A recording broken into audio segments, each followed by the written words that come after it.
29వ అధ్యాయము నిర్గమకాండము 1వ వచనం. వారు నాకు యాజకులగునట్లు వారిని ప్రతిష్ఠించుటకు నీవు వారికి చేయవలసిన కార్యము ఏదనగా, కంపల్సరీ నీవు చేయవలసిన కార్యము ఎవరు పడితే వాళ్ళు ప్రత్యక్ష గుడారంలోనికి ఎట్లా పడితే అట్లా రాకూడదు. మీకు నేను మనవి చేస్తున్నాను, మాకు ఆంధ్రప్రదేశ్లో, ఇండియాలో ఆంధ్రప్రదేశ్లో పాశ్చర్లపూడి అని అమలాపురం అనేటువంటి ఊరి దగ్గర ఒక ఊరుంది. ఓఎన్జీసీ వారు అక్కడ ఒక వెల్ తీశారు, బావి. అది గ్యాస్తో నిండినటువంటిది, పెట్రోల్ బావి. ఓఎన్జీసీ వారు పెట్రోల్ ప్రొడ్యూస్ చేస్తారు కదా, గ్యాస్ ప్రొడ్యూస్ చేస్తారు కదా, ఆ బావి అది అంటుకుంది, ఫైర్ అయిపోయింది. అది దాని యొక్క మంటలు తాడి చెట్టంత ఎత్తు ఎగసి పడుతున్నాయి.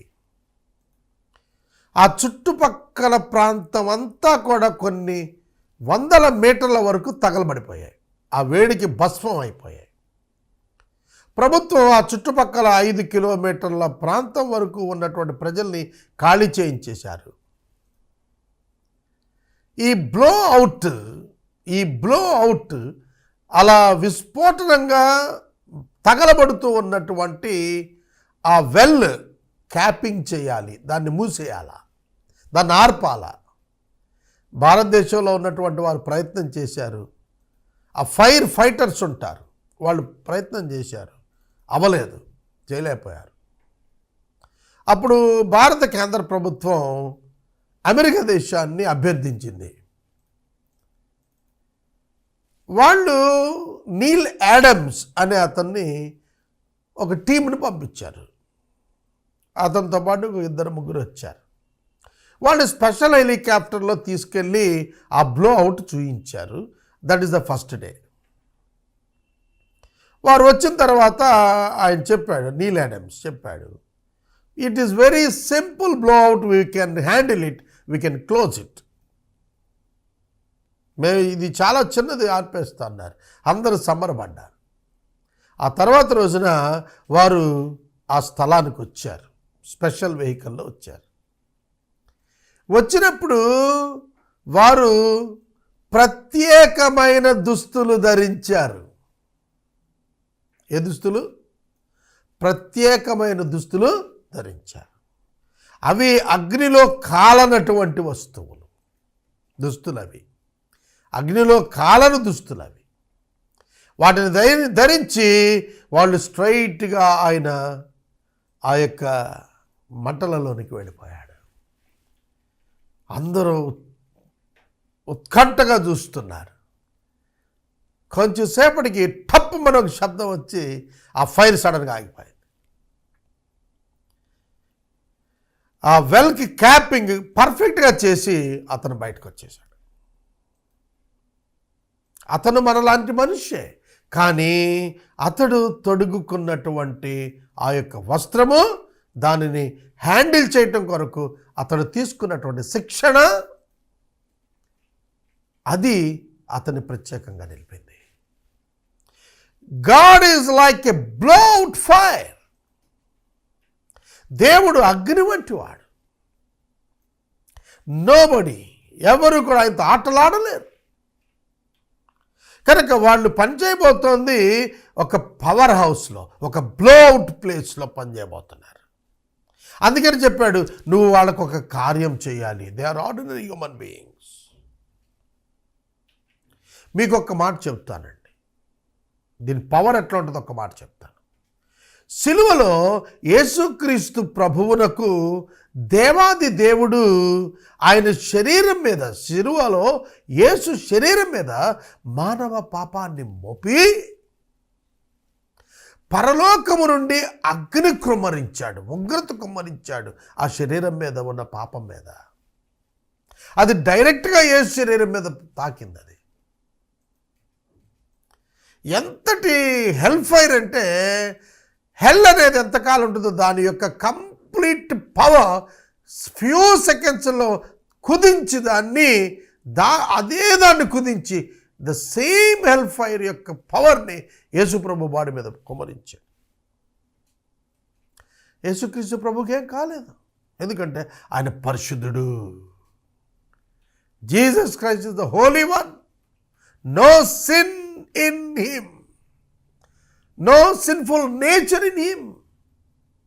యేసులో పాప స్వభావం లేదు, అందుకే ఆయన మీద కృమరించినప్పుడు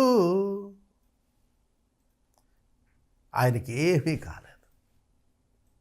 అయితే ఆయన పాపం మోపినందుకు బిగ్గరగా ఇచ్చాడు తప్ప, శిక్ష పడినప్పుడు ఆయన మౌనంగానే ఉన్నాడు.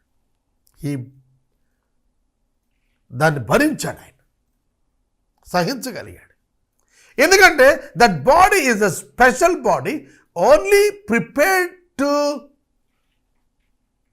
bear the human sin and its punishment. It's a special body. అది ప్రత్యేకమైనటువంటి శరీరం. మానవ పాపము కొరకైనటువంటి అగ్నిని భరించడం కొరకు ఏర్పరచబడిన శరీరం అది. విలాపవాక్యములు 1:12 అంటాడు, ఆకాశము నుండి దేవుడు అగ్నిని కుమరించాడు, అది నా ఎముకలను నిరంతరం కాలుస్తోంది. ఆ హెల్ ఫైర్ యొక్క ఎక్స్పీరియన్స్ యేసు ఒక్కడే పొందగలడు, ఎందుకంటే it's a prepared body for that. అలాగే ఆ మోడల్లో వీళ్ళని చేస్తున్నాడు. నేను 2018 సంవత్సరంలో మా ఇంట ఒక నమూనా తయారు చేయించాను. ఆ నమూనా పోలవరం ప్రాజెక్ట్ నమూనా 1,25,000 అయింది నాకు. అది పశ్చిమ గోదావరి కలెక్టర్ దానికి ఫస్ట్ ప్రైజ్ ఇచ్చాడు. అది చాలా 40 feet ఉంది. అది దానికి మోటార్స్ సెట్ చేస్తే వాటర్ ఫ్లో కూడా చూపించగలిగాం. అందులో పోలవరం కంప్లీట్ అయితే ఏ విధంగా వాటర్ వస్తుంది అనేది ఒక థర్మోకోల్తోని మా సోదరుడు సురేష్ చేశాడు. అది ఒక లారీ మీద 40 అడుగుల లారీ మీద పెట్టి ప్రదర్శన ఇచ్చాం. ఆ నీరు పోతూ ఉండగా అది ఫస్ట్ ప్లేస్ వచ్చింది పశ్చిమ గోదావరి జిల్లాలో. కాబట్టి నేను ఎందుకు ఇట్స్ ఎ మోడల్. లైక్ యేసుక్రీస్తు ప్రభువు ఒరిజినల్ అయితే ఈ అహరోను గారు మోడల్ అంటాడు. It's like a thermocol plant, just for the appearance, just for the understanding, గ్రహింపు కలిగించటానికే తప్ప వాస్తవం యేసుక్రీస్తులో ఉంది. కనుక ఈ ప్రత్యక్ష గుణాల్లో పనిచేయాలంటే మోషే నువ్వు వారికి ఈ కార్యక్రమం తప్పక చేయాలి. ఏంటంటే అది ప్రతిష్టా కార్యక్రమం, కాన్సక్రేషన్. అది చేయకపోతే వాళ్ళు చచ్చిపోతారు. దేవుడు వారిని అంగీకరించి లోపలికి రానియాలి అంటే వాళ్ళు ప్రత్యేకించబడిన వారై, ప్రతిష్ట చేయబడిన వారై, అభిషేకము పొందినటువంటి వారై, మిగిలినటువంటి మనుషుల వంటి వారుగా ఉండకూడదు. వారు they are not like all civil people, they are special people. ఇవాళ క్రైస్తవ సంఘం అలా ఉండాలని దేవుడు కోరుతున్నాడు. నరులందరి వలె మనం ఉండటానికి వీల్లేదు. మనం ప్రత్యేకించబడ్డాం, మనం పిలవబడ్డాం, మనం ప్రతిష్ట చేయబడ్డాం, మనం అభిషేకించబడుతున్నాం ఆత్మచేత. మన నివాస స్థలం వేరు, మన గమ్యం వేరు, మన పని వేరు, మన గురి వేరు, మన బాధ్యత వేరు, మన నివాసాలు వేరు, మన ఆహారము వేరు, మన పోషణ వేరు. ఇది ఎంతమంది క్రైస్తవులకు అర్థమైంది వాళ్ళ?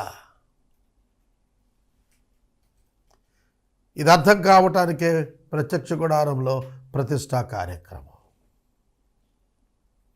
ప్రతి క్రైస్తవుడు యాజకుడే.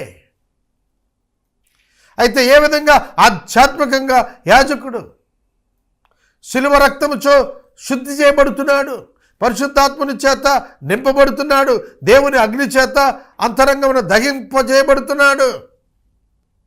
He walks through the power of God. దేవుని శక్తితో నడుస్తాడు, దేవుని కొరకే నడుస్తాడు, దేవుని పనే చేస్తాడు. క్రైస్తవుడు దేవుని చిత్తమే నెరవేరుస్తాడు, దేవుని మాటే మాట్లాడుతాడు, దేవుని విధానాన్ని మరిపిస్తాడు అతని పనుల ద్వారా. దేవుడు అతని కొరకు నియమించిన పనులే చేస్తాడు. That is Christian. అదే క్రైస్తవుడు అంటే. కనుక మోషేతో దేవుడు చెబుతున్నాడు, నీవు వారు నాకు యాజకులగునట్లు.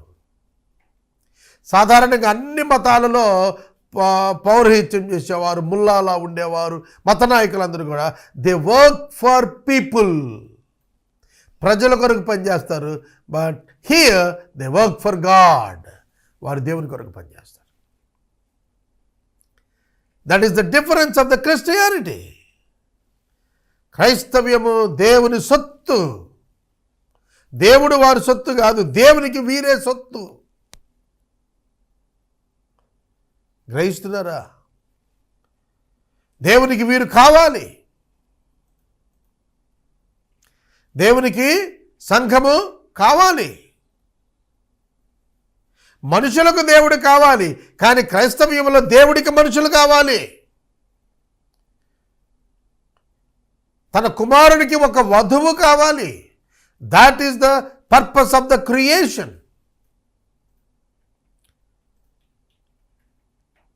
యేసుక్రీస్తు పెండ్లి కుమారుడుగా, సంఘము వధువు సంఘంగా తయారవటమే, వారు ఒక చోటకు చేరి జీవించటమే ultimate goal of God, ultimate purpose of God.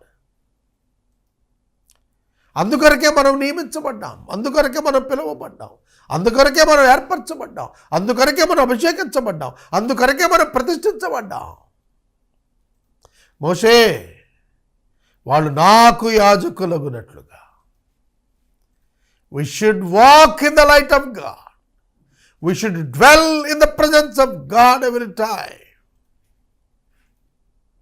మనము దేవుని వెలుగులో నడవాలి, దేవుని సన్నిధిలో నిత్యము జీవించాలి.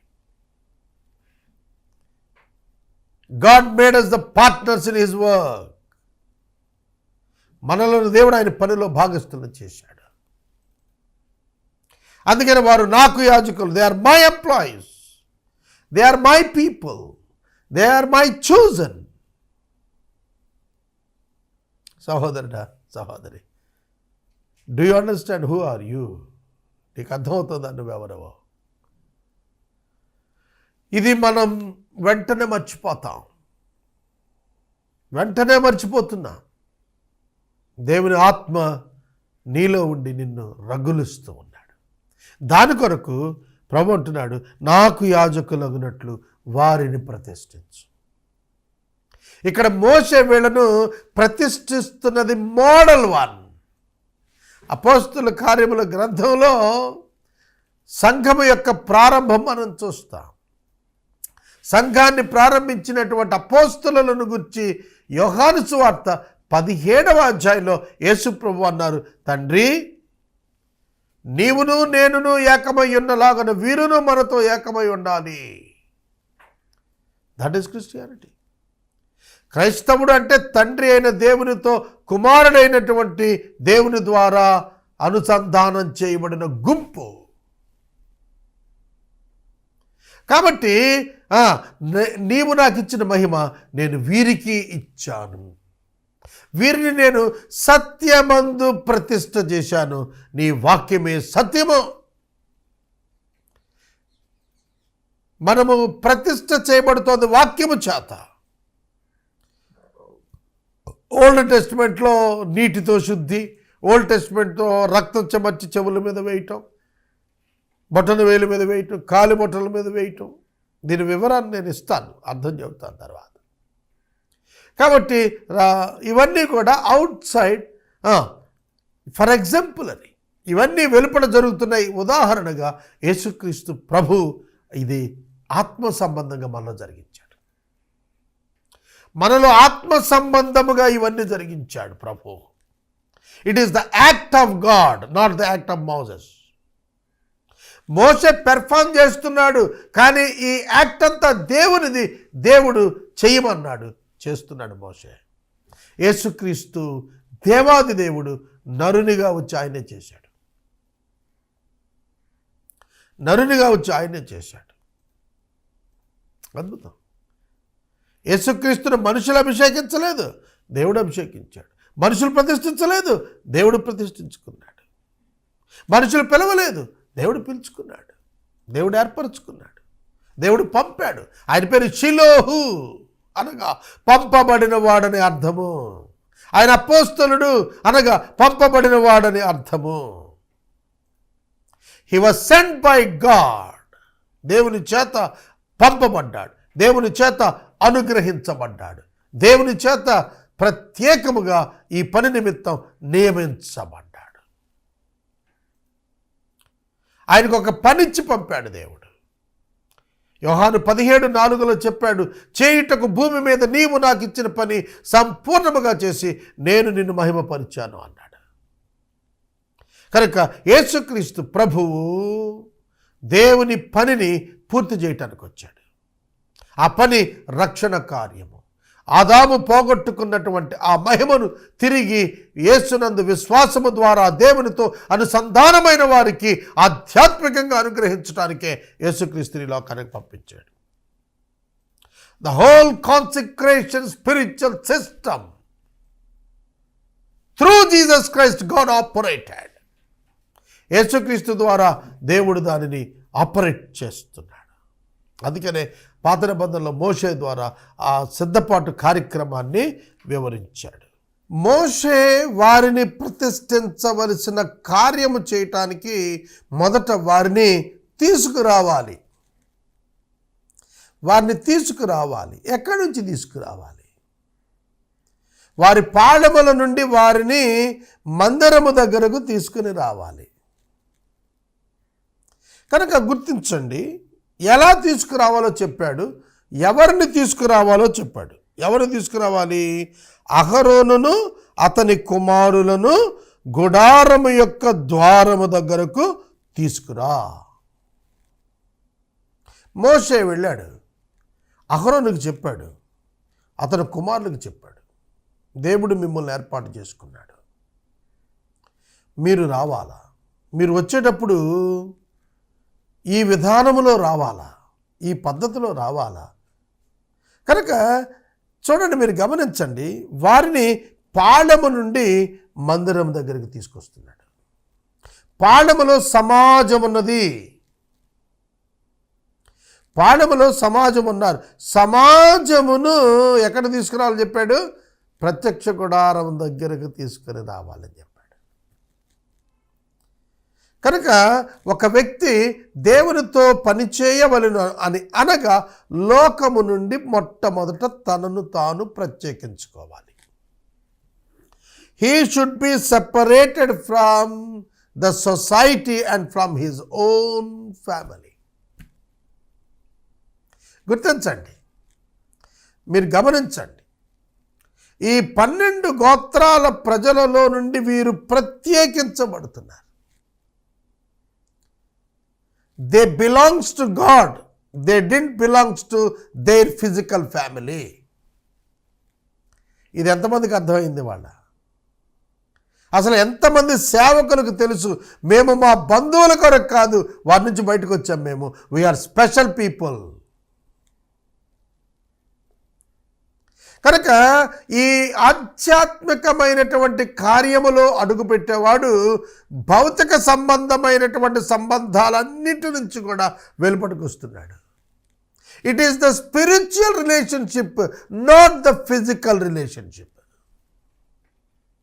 The spiritual relationships dominates the physical relationship. రక్త సంబంధికులందరిలో నుండి ప్రత్యేకించబడుతున్నారు. అర్థమవుతుందా? మరలా వారిలో నుండి వారు ప్రత్యేకించబడతారు. They were specially separated from the Levites also. లేవీలలో నుండి కూడా ఏర్పాటు చేయబడ్డారు. ప్రత్యేకించబడిన వారిలో ఏర్పాటు చేయబడ్డారు. మళ్ళీ వీళ్ళు లేవీయులు ప్రత్యేకించబడ్డారు, వాళ్ళల్లో వీళ్ళు ఏర్పాటు చేయబడ్డారు. They should know first who they are, then they should prepare to meet their God and do the things for him. ఇది ప్రతి క్రైస్తవునికి అర్థం కావాలి. మనం ఈ లోకములో నుండి ప్రత్యేకించబడ్డాం. Best example Abraham. దేవుడు అబ్రహామును పిలిచినప్పుడు నీ తండ్రి ఇంటిని విడువు అన్నాడు. Your dwelling place, your native place, leave it. Leave all the physical family members. నేను చెప్పే పని మీద వచ్చేసేయమాట. నీవు మనుషుల మధ్యలో ఉండి సేవ చేస్తున్నటువంటి సమయంలో నీవు మనుషులలో నుండి దేవుని కొరకు పనిచేస్తున్నావని నీవు గుర్తెరగాలి. కాబట్టి దేవుడు వారిని ప్రత్యేకంగా తీసుకుని వచ్చేసే నా దగ్గరికి అంటున్నాడు. ఎందుకంటే దే బిలాంగ్స్ టు మీ. వారి యొక్క అన్నీ మారిపోతాయి. ఇక్కడి నుంచి అహరోను యొక్క పనులన్నీ మారిపోబోతున్నాయి అన్నమాట. అహరోను వ్యవసాయానికి వెళ్ళడు, అహరోను వ్యాపారానికి పోడిక, దేవాలయం దగ్గర ఉండాలి, దేవుని పనే చేయాలి, దేవుడు చెప్పిందే చేయాలి, దేవుని కొరకే జీవించాలి. First they should prepare themselves to surrender themselves to God. దేవునికి తమను తాము సమర్పించుకోవటానికి, అర్పించుకోవటానికి, లోబరుచుకోవటానికి వాళ్ళు సిద్ధం అవ్వాలి. It is all the mental preparation, spiritual preparation. పౌలు గారు దమస్కు మార్గంలో ప్రభువును కలుసుకున్న వెంటనే అరేబియాకు వెళ్ళిపోయాడు. 3 సంవత్సరాలు అక్కడ సిద్ధపడ్డాడు. అప్పుడే పబ్లిక్ మినిస్ట్రీలోకి వచ్చాడు, అప్పటి వరకు రాలేదు. కనుక ఒక వ్యక్తి క్రైస్తవుడు he should prepare himself, he should know the laws. అతడు సిద్ధం కావాలి. అతనికి దేవుని ధర్మశాస్త్రం తెలియాలి, దేవుని యొక్క విధానం తెలియాలి, దేవుని యొక్క చట్టం తెలియాలి. ఒక వ్యక్తి కలెక్టర్గా అపాయింట్ చేయబడాలి అంటే అతనికి అన్ని చట్టాలు తెలియాలి, అన్ని చట్టాలు తెలియాలి, అన్ని ఉద్యోగాలు తెలియాలి, వాటి నియమ నిబంధనలు తెలియాలి. అప్పుడే అతను వాళ్ళందరినీ కంట్రోల్ చేయగలుగుతాడు, హ్యాండిల్ చేయగలుగుతాడు, రూల్ చేయగలుగుతాడు. They are specially trained for certain period. ఆ విధంగానే దేవుని పని కొరకు పిలుచుకుంటున్న వారిని వారి అంతరంగాలు సిద్ధం కావాలని చెప్పాడు. వారు ఏ విధంగా రావాలట? వచ్చేటప్పుడు దేవుని దగ్గరికి వచ్చాడు ఉట్టి చేతులతో కాదు రావాల్సిందే, వాళ్ళ అంగీకారము పొందునట్లుగా రావాలి. వాళ్ళు పిలువబడ్డారు కదా, దేవుడు అంగీకరించి పిలిచాడు కదా. అది మాత్రమే కాదు, certain standard should be maintain for them. వారి కొరకు కొన్ని ప్రత్యేకమైనటువంటి ప్రమాణములు స్టాండర్డ్స్ వాళ్ళు చేసుకుని రావాలి. ఏం చేయాలి? వాళ్ళు ఒక కోడె దూడను తీసుకోవాలి. కోడె దూడ అంటే ఇంతకుముందు వినియోగపడలేదు ఎక్కడా కూడా. కోడె దూడ అన్నప్పుడు ఇప్పటి వరకు ఏ పనికి వినియోగించనటువంటిది అని అర్థం. కోడె దూడ అంటే దాన్ని తీసుకురావాలి. అంటే అది ఎవ్వరి కొరకు పనిచేసేదిగా లేదన్నమాట, దేవునికే అర్పించుకున్నదిగా ఉంటుంది. It has no work with the world. లోకంతో దానికి సంబంధం లేదు అప్పటికి. అట్లాంటి ఫ్రెష్ వన్ తీసుకురమ్మన్నాడు. తర్వాత 2 పొట్టేళ్ళు కళంకము లేనివి. ఇవన్నీ సింబాలిక్, ఇవన్నీ కూడా ఉదాహరణగా చెబుతున్నాడు. సింబాలిజం అంటే పోలిక చేసి చెబుతున్నాడు. ఇవన్నీ వాళ్ళకు చెందినటువంటి లక్షణాలకు పోలిక చేసి చెబుతున్నాడు. ఏమి లేనటువంటిది? కళంకము లేనటువంటిది. ఏ విధమైనటువంటి కళంకము లేనిది ఉండాలి. యేసుక్రీస్తు కూడా సంఘాన్ని కళంకమైన, మచ్చైనా, ముడతైనా, డాగైనా లేనిదిగా చేసుకున్నాడని రాసింది వాక్యంలో. కనుక కళంకము లేని పొట్టేళ్ళు, నింద లేనటువంటి బ్రతుకులు, clean heart and clean life, pure life, మంచి జీవితం, పరిశుద్ధ జీవితం, అపవిత్రపరచబడని జీవితం కావాలి దేవుని సేవకి. Your character is most important in the leadership in Christianity. The character is the foundation of the leadership. క్రైస్తవ నాయకత్వంలో క్యారెక్టర్, వ్యక్తిత్వం, హృదయం ముఖ్యమైంది. దానికి సూచనే కోడెదూడ, 2 కళంకము లేని పొట్టేళ్ళు. తర్వాత పొంగని రొట్టె. పొంగిన రొట్టెలో బేక్ ఉంటుంది, బ్యాక్టీరియా, ఈస్ట్ అంటారు. దాన్ని వేస్తే పొంగుతుంది, అంటే అది కలిపితే పుల్లగా అయిపోతుంది కదా. అంటే పొంగని రొట్టె ప్యూర్ వన్, పరిశుద్ధమైన శరీరం. పొంగని రొట్టె శరీరానికి పోలికైతే పొంగని రొట్టె పరిశుద్ధ శరీరం, అన్డిఫైల్డ్, అపవిత్రపరచబడిన శరీరం, హోలీనెస్ ఇన్ బాడీ. శరీరంతో ఏ పాపము చేయకుండా ఉండేటువంటి పరిశుద్ధ శరీరం కావాలి. కన్యకను గురించి మాట్లాడుతున్నప్పుడు పరిశుద్ధురాలు అంటారంటే అర్థం ఏమిటి? అంటే వివాహమైన వాళ్ళు అపవిత్రులనా? కాదు, అక్కడ అర్థం అలా కాదు. పరిశుద్ధురాలు, కన్యక అని అంటే పురుషుని ఎరుగనిది. కనుక ధర్మం ఎరగనటువంటి ఆవిడ, వైవాహిక ధర్మం ఎరుగకుండా ఉన్నటువంటిది, ప్రత్యేకించబడి ఉన్నది, ఇంకా ఆ ధర్మంలో ప్రవేశించకుండా ఉన్న పవిత్రురాలుగా చెబుతాడు. కనుక ఇక్కడ కూడా అదే చెబుతున్నాడు. నూనె పూసిన పలచను, అప్పుడు ఆ నూనె పరిశుద్ధాత్మనికి పూసినటువంటిది, అంటే కంప్లీట్గా కవర్ చేస్తుంది. పూయుట అంటే స్ప్రెడ్ చేయటం. ఒక అప్పము తీసుకుంటే దాని మీద నూనె చేత కంప్లీట్గా రుద్దినప్పుడు అది it covered by the oil, పరిశుద్ధాత్మ చేత అభిషేకించబడినది, ఆత్మదేవుని చేత నింపబడినటువంటి అనుభవం, తాకబడినటువంటి అనుభవం, పరిశుద్ధపరచబడినటువంటి అనుభవం. నూనె చేత అప్పములను వ్రాయాలి. తర్వాత గోధుమ పిండితో ఆ అప్పాలను చేయాలి. అది కూడా వాడు పిండి కూడా ప్రత్యేకంగా చెప్పాడు.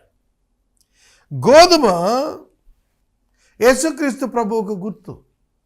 గోధుమ గింజ చచ్చినప్పుడే అది విస్తారంగా ఫలిస్తుంది. రిజరెక్షన్కి సింబల్ ఆ సీడ్.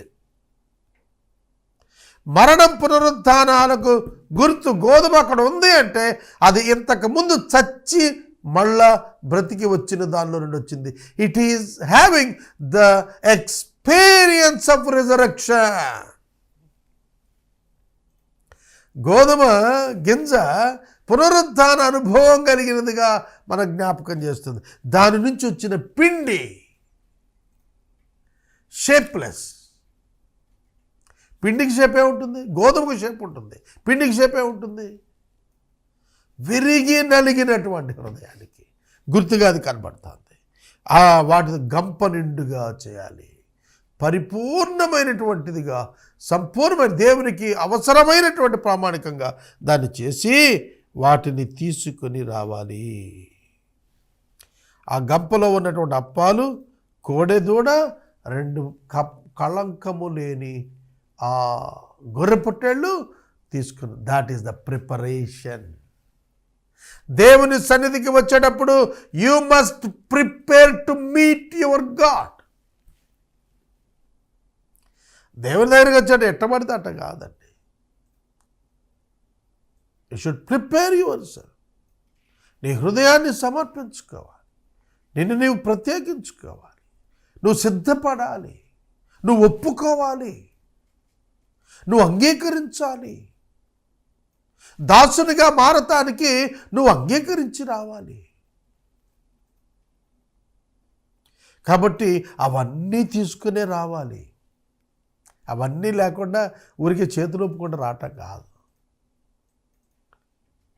చూడండి, అవన్నీ తీసుకుని రావటం వారి యొక్క ఇష్టతను తెలియచేస్తోంది, వారి యొక్క సిద్ధపాటును తెలియచేస్తుంటే ఇక వారి కొరకు ఏం చేయాలో యాజకుడు 4వ వచనంలో అంటాడు. మరియు నీవు అహరోనును అతని కుమారులను ప్రత్యక్ష గుడారం యొక్క ద్వారం దగ్గర తీసుకొచ్చి నీళ్లతో వారికి స్నానం చేయించాలి. లోపల తీసుకురాకూడదు, బయట స్నానం చేయించాలి.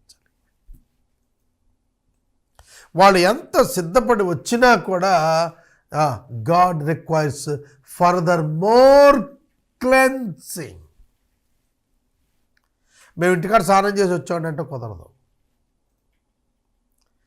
కనుక చాలామంది మనుషులు ఏమనుకుంటారంటే మేము రకరకాల విధానాల్లో దేవుని వెతుక్కుంటున్నామని అనుకుంటారు. లేదు, దాట్స్ నాట్ ఇనఫ్. నువ్వు ఏ నీళ్లతో శుద్ధి చేసుకున్నావు అది కాదు, ఆ గుడారపు ద్వారము దగ్గర చేయబడే శుద్ధి కొరకైన నీటి చేత, యేసుక్రీస్తు ప్రభువు యొక్క వాక్యము చేతనే నీవు శుద్ధి చేయబడాలి. వాక్యము చేత ఉదక స్నానము చేయించమన్నాడు పౌలు గారు. దేవుడు మనల్ని వాక్యము చేత ఉదక స్నానం, స్టీమ్ బాత్, ఉదక స్నానం మరింత శుద్ధి చేస్తున్నాడు. సిద్ధపడి వచ్చిన వాళ్ళని మరింత శుద్ధి చేస్తున్నాడు. వాళ్ళని శుద్ధి చేయకుండా తీసుకురాకూడదు. కాబట్టి వాళ్ళు వచ్చారు, తీసుకుని రావని వాళ్ళు వచ్చారు. వాళ్ళు వచ్చినప్పుడు వారికి స్నానము చేయించాలి. గుడార ద్వారం దగ్గర చేయించాలి. It's like baptism. గుడార ద్వారం యేసుక్రీస్తుని సూచిస్తుంది. తండ్రి యొక్క, కుమారుని యొక్క, పరిశుద్ధాత్మ నామం వారికి బాప్తిస్మం ఇచ్చు. Unless until you take the baptism you are not eligible for God's work. దేవుని యొక్క రాజ్యమునకు కానీ దేవుని యొక్క పనికి కానీ బాప్తిస్మము ముఖ్యమైనటువంటిది. బాప్తిస్మము మనం ఏమనుకుంటాం, నీటితో శుద్ధి, కానీ స్పిరిచువల్గా మనకు ఆత్మచేత శుద్ధి. గుడారము ద్వారము యేసుక్రీస్తు, నీరు దేవుని యొక్క వాక్యము. కనుక దేవుని యొక్క ఆత్మచేత శుద్ధి చేయబడినటువంటి అనుభవం. హృదయ శుద్ధి కలిగిన వారు ధన్యులు, వారు దేవుని చూచెదరు. శుద్ధి జరగకుండా దేవుని దర్శనం లేదు. శుద్ధి జరగకుండా దేవుని దర్శనం లేదు. శుద్ధి పొందకుండా దేవుని దర్శనం లేదు. శుద్ధి పొందకుండా దేవుని దర్శనానికి రాకూడదు, లోపల ప్రవేశించకూడదు. అందుకనే శుద్ధి చేయబడినాడు. శుద్ధి భౌతిక శుద్ధి కాదు, కొత్త నిబంధనలో అంతరంగ శుద్ధి. Inner man should be cleansed. ఎంత కార్యక్రమం ఉందండి, చేయించాలి. తర్వాత 5వ వచనం నుండి 7వ వచనం వరకు ప్రధాన యాజకునికి అభిషేకము, వస్త్రధారణ ఎలా చేయాలో స్పెషల్గా చెప్పాడు. ఆ వస్త్రాలను తీసుకుని చొక్కాయిని, ఏఫోదు, నిలువుటంగీని, ఏఫోదును, పతకమును అహరోనుకు ధరింపజేయి. ఏఫోదు యొక్క విచిత్రమైన నడికట్టును అతని కట్టు, అతని తల మీద పాగాని పెట్టు, ఆ పాగా మీద పరిశుద్ధ కిరీటం ఉంచు. ఇది ప్లాన్ ఇస్తున్నాడు. ఇవన్నీ కూడా దైవాత్మ కలిగిన వారు, ప్రజ్ఞ కలిగిన వారు, వివేక హృదయము కలిగినటువంటి వారు ఇవి చెయ్యాలి అని దేవుడు చెప్పాడు. ఎవరు చేయాలి ఈ పని? దైవాత్మ కలిగినటువంటి వారి చేత దేవుడు ఈ పనులను చేయిస్తాడు. మనం గత అధ్యాయాల్లో మనం చూసాం. 28వ అధ్యాయంలో మనం చూసాము. 28వ అధ్యాయంలో జ్ఞానాత్మ పూర్ణత కలిగినటువంటి వారు, వివేక హృదయం కలిగిన వారు ఈ వస్తువులను తయారు చేయాలని చెప్పి 1వ వచనం నుండి 4వ వచనం వరకు 28వ అధ్యాయం నిర్గమకాండంలో రాశాడు. వాళ్ళే కుట్టాలి ఈ వస్త్రాలు. అహరోను వేసుకునేటువంటి ఈ గార్మెంట్స్ అన్నీ కూడా ఎక్కడ పడితే అక్కడ కుట్టించకూడదు, ఎవరు పడితే వాళ్ళు కుట్టకూడదు, ఏ మెటీరియల్ పడితే ఆ మెటీరియల్ వాడకూడదు. దానికి ఒక స్పెసిఫిక్ కలర్ ఉంది, దానికి స్పెసిఫిక్ డిజైన్ ఉంది, దానికి స్పెసిఫిక్ గార్మెంట్స్ డీటెయిల్స్ ఉన్నాయి. ప్రత్యేకంగా దేవుడు చెప్పిన రంగులున్నాయి, దేవుడు చెప్పినటువంటి రకాల దుస్తులు ఉన్నాయి, దేవుడు వాడమన్న మెటీరియలే వాడాలి, దేవుడు చెప్పిన డిజైన్లోనే కుట్టాలి. ఎందుకంటే ఇది క్రీస్తు మార్పు లేని స్వభావాన్ని సూచిస్తుంది. It represent the nature of Jesus Christ and the work of Jesus Christ. యేసు యొక్క స్వభావాన్ని, యేసు యొక్క పనిని సూచించేవాడు ఇతడు. కాబట్టి ఈ దుస్తులలోకి వచ్చిన తర్వాత ఒకసారి మీరు జాగ్రత్తగా వినాలి నేను చెప్పే మాట. ఇప్పుడు నేను చెప్పే మాట చాలా జాగ్రత్తగా వినాలి. ఈ దుస్తులలోకి వచ్చే వరకు కూడా అతడు ప్రధాన యాజకుడు కాలేడు. చూడండి, పాళెంలోంచి వేరయ్యారు, లేవీలోంచి వేరయ్యారు, ప్రత్యేకించుకున్నారు, సిద్ధపడ్డారు, కోడదోడ తీసుకున్నారు, గొర్రె పొట్టాలు తీసుకున్నారు, అప్పాలు తీసుకున్నారు, వచ్చారు, ద్వారం దగ్గర స్నానం చేశారు. అక్కడ తావలేదు. స్నానం చేసిన తర్వాత ప్రధాన యాజకుడిగా ఉండటానికి అహరోనుకి ఆ వస్త్రాలు తొడగాలి. ఆ వస్త్రాలు కూడా అందరు కుట్టినవి కాదు, దేవుని ఆత్మ చేత నింపబడి జ్ఞాన వివేక ఆత్మ కలిగిన వారే అది చేస్తారు.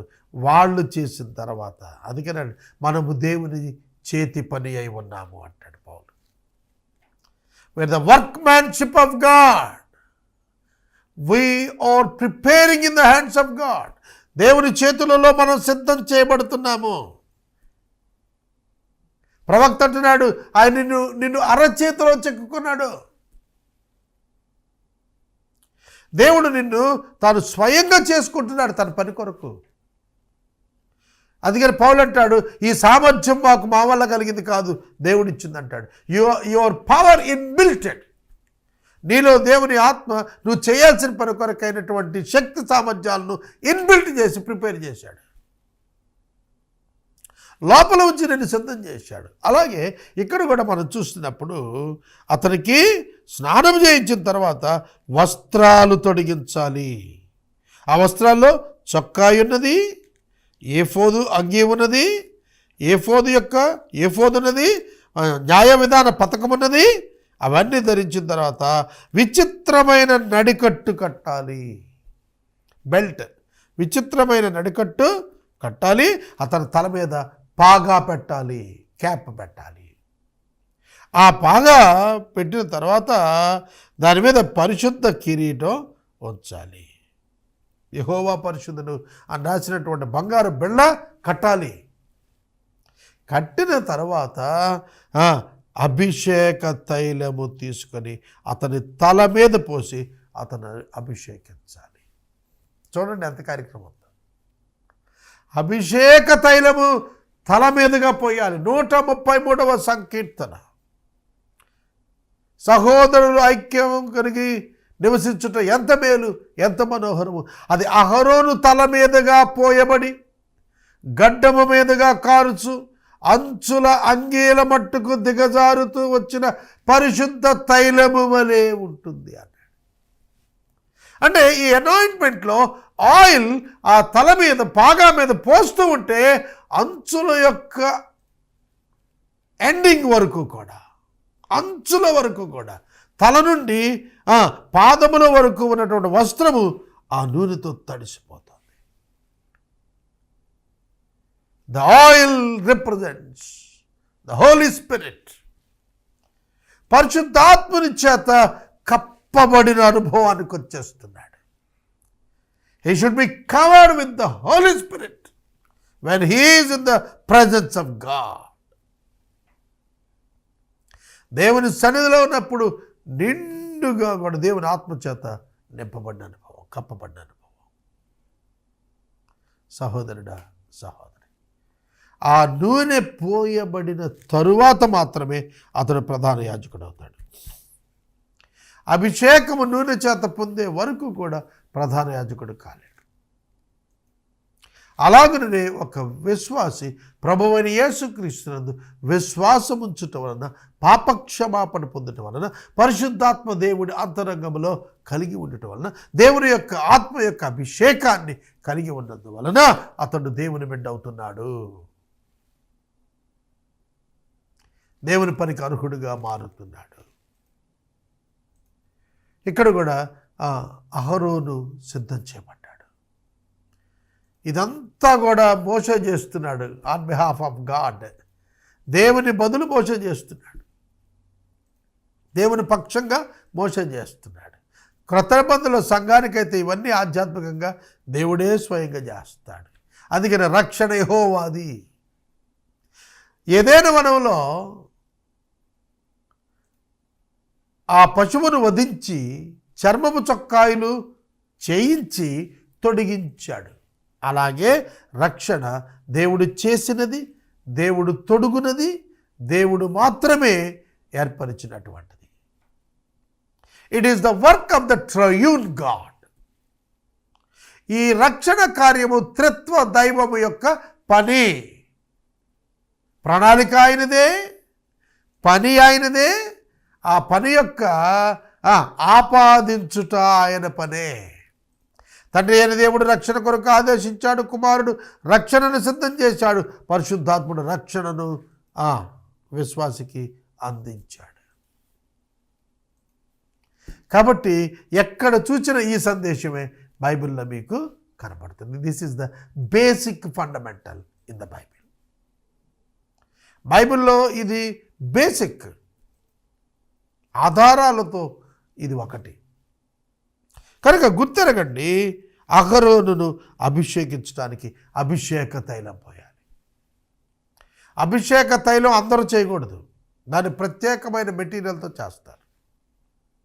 సుగంధ సంభారం, అహరోను యొక్క ఒక ప్రత్యేకమైన వాసన వస్తుంది. ఆ ప్రత్యేక అభిషేక తైలం అందరి మీద పోయకూడదు, అది అభిషిక్తుల మీదే పోస్తారు. వారి యొక్క ఒక జీవపు సువాసన వస్తుంది. మామూలు శరీరానికి వచ్చే చెమట కంపుకును సుగంధ తైలము చేత అభిషేకించబడినటువంటి వ్యక్తి యొద్ద వచ్చేటువంటి సువాసనకు ఎంత వ్యత్యాసం ఉంటుంది? అంత వ్యత్యాసం అవిశ్వాసికి విశ్వాసికి ఉంటుంది జీవితంలో. ఒక చెమటలో పట్టినటువంటి వ్యక్తి, చెమట కంపుతో ఉన్న వ్యక్తి, వాడు మనిషే, అతనిలో ఉన్నాడు. శుద్ధి చేయబడి మంచి వస్త్రం తొడిగబడి మంచి సుగంధ తైలముతో అభిషేకించబడిన వ్యక్తి పక్కన పెడితే ఎలా ఉంటాడు? Life such a great difference between the believer and unbeliever. విశ్వాసికి అవిశ్వాసికి మధ్య అటువంటి వ్యత్యాసం ఉంటుంది, అటువంటి వ్యత్యాసం ఉంటుంది జీవితంలో. జీవితంలో దుర్వాసన ఉంటుంది అవిశ్వాసి దగ్గర, జీవితంలో సువాసన, జీవపు వాసన, దైవ సంబంధమైనటువంటి ఆ ఫ్రాగ్రెన్స్, దేవుడు అంగీకరించేటువంటి ఫ్రాగ్రెన్స్ ఆ జీవితంలో ఉంటుంది. అదే preparation of the holy spirit. అదే పరిశుద్ధాత్మ దేవుడు ఒక మనిషిని దేవుని కొరకు సిద్ధం చేయటం ద్వారా జరుగుతుంది. తన అభిషేకం ఇవ్వటం ద్వారా ప్రారంభమవుతుంది. అతని యొక్క వస్త్రధారణ, అతడు అభిషేకం మనం చూచాము. ఇక 8-9 వచనాల్లో అహరోను కుమారుల వస్త్రధారణ కనిపిస్తుంది. చదువుతాను. మరియు నీవు అహరోను కుమారులను సమీపింపజేసి, నువ్వు వాళ్ళని సమీపించడం కాదు, వాళ్ళు నన్ను సమీపింపజేయాలి. అంటే ప్రత్యక్ష గుడారపు ద్వారం దగ్గరికి వాళ్ళను నువ్వు తీసుకురావాలి. నువ్వు వెళ్ళి వాళ్ళను సమీపించడం కాదు, వాళ్ళు నిన్ను సమీపించడం కాదు, మీరిరువురు కలిసి నన్ను సమీపించాలి. That is the issue. కనుక మోషే వాళ్ళని తీసుకొచ్చాడు కదా అని వాళ్ళు మోషే దగ్గర రాలేదు. మోషే వాడిని తీసుకొని దేవుని గుడారం దగ్గర, ద్వారం దగ్గర కనపడాలి. They both should come before the door of tabernacle. ప్రత్యక్ష గుడారం యొక్క ద్వారం ఎదుట మోషే కనపడాలి, మోషేతో పాటుగా అహరోను కుమారులు కనపడాలి. పరలోక రాజ్యానికి యేసుక్రీస్తు ప్రభు ఒక్కడే వెళ్ళిపోయాడా? ఆయన స్వరక్తం తీసుకుని వెళ్ళి కనపడినప్పుడు he delivered all the people. మనుషులందరూ విమోచించి మనుషులందరి పక్షంగా దేవుని ఎదుటికి వెళ్ళి కనపడ్డాడు. యేసుక్రీస్తును మాత్రమే చూచాడు దేవుడు. యేసుక్రీస్తునందు ఆయన యందు విశ్వాసం ఉంచిన వారి సమూహాన్ని కూడా దేవుడు యేసుక్రీస్తును చూచాడు. యేసుక్రీస్తునందు ఒక గొప్ప సమూహాన్ని దేవుడు చూచాడు. ఎఫెసీ పత్రిక 1వ అధ్యాయం 6వ వచనంలో క్రీస్తు యేసునందు మనలను ఆయన చూచెను. అర్థం చేసుకోండి దేవుని వాక్యాన్ని. We are in Christ. మనం క్రీస్తు నందున్నాము కనుక వారు గుడారం యొక్క ద్వారం దగ్గరికి నువ్వు వాళ్ళని సమీపింప చేయాలి, తీసుకురావాలి. వారిని తీసుకుని రావాలి. 9వ వచనం, అహరోనుకును అతని కుమారుకును దట్టిని కట్టి వారికి కుళ్ళాయిలను ఏర్పరచాలి. అంటే స్పెషల్ హెడ్ కవరింగ్. కుళ్ళాయి అంటే హెడ్ కవరింగ్, వాళ్ళ తలను కవర్ చేస్తున్నది. బోనెట్ అంటారు. కార్కి ఇంజిన్కి పైన బోనెట్ ఉంటుంది. ఆ బోనెట్ అంటే పై తొడుగు, తల మీద ఆ తొడుగు పెడతారు. అది కుళ్ళాయి అన్నారు దాన్ని. స్పెషల్ హెడ్ కవరింగ్ కుళ్ళాయి అంటే అర్థం. వాడిని వేయాలి. వేసి నిత్యమైన కట్టడను బట్టి యాజకత్వం. అప్పుడు కుళ్ళాయిలు వేసిన తర్వాత special holy garment on head వేసిన తరువాత అప్పుడు యాజకత్వం వారిది అగును. Then they are eligible to start their work. Then they are the priests of God on the job of God. అప్పుడే వారు దేవుని సేవకులు అవుతారు, దేవుని కొరకు పనిచేయటానికి దేవునికి చెందిన వారు అవుతారు. They belongs to God. They are the army of God. వారు దేవుని సైన్యం అవుతారు. సోదరుడా సోదరి చూడండి, ఏర్పాటు, పిలుపు, పరిశుద్ధపరచబడటం, ప్రతిష్ఠ చేయబడటం, అభిషేకం చేయబడటం, ప్రత్యేకించబడటం, సిద్ధపడటం, ఇవన్నీ అయిన తర్వాతే they are eligible to stand in the presence of God. దేవుని సన్నిధిలో నిలుచుటకు వాళ్ళు యోగ్యులుగా మారుతున్నారు. వారిది అవుతుంది నిత్యమైన కట్టడ, అన్చేంజ్డ్ ప్రిసెప్ట్. ఈ కట్టడ మార్పు లేనివి. కట్టడ అంటేనే మార్పు లేదు, స్టాట్యూస్ అంటే మార్పు లేనివి.